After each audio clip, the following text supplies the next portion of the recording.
নমস্কার সবাইকে। আজকে গেছিলাম একটা প্রতিমা নিয়ে আসতে, বাড়ির পাশে একটা কালী পুজো ছিল, তো সেখানেই প্রতিমা আনতে গেছিলাম পালবাড়িতে গিয়ে। যাই হোক, অনেক সুন্দর লাগলো। ওখানে দেখি দুর্গা প্রতিমাও অলরেডি এখনও তৈরি হয়ে গেছে, মানে দুর্গা পুজো এখন অনেক দেরি, তবুও আমরা ঠাকুর নিয়ে বেরোচ্ছি ওখান থেকে। আমরা দুটো টোটোয় করে গেছিলাম।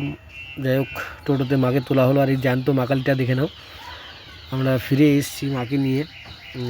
এবার তোমাদের আমি এখানে গেটটা দেখাবো আর পূজা মণ্ডপটা দেখাবো।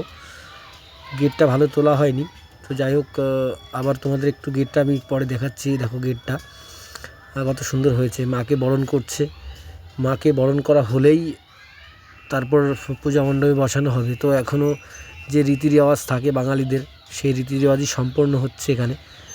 সম্পন্ন হলেই মাকে মণ্ডপে নিয়ে যাবে, আর তারপরে রাত্রে হবে পুজো। মাকে মণ্ডপে নিয়ে যাচ্ছে দেখো, এরপর রাত্রেবেলায় পুজো হবে।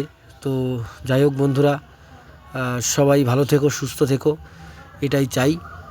আর ভিডিওটা ভালো লাগলে একটু লাইক কমেন্টস করবে সবাই। ঠিক আছে বন্ধুরা, ভালো থেকো, বাই বাই, টাটা।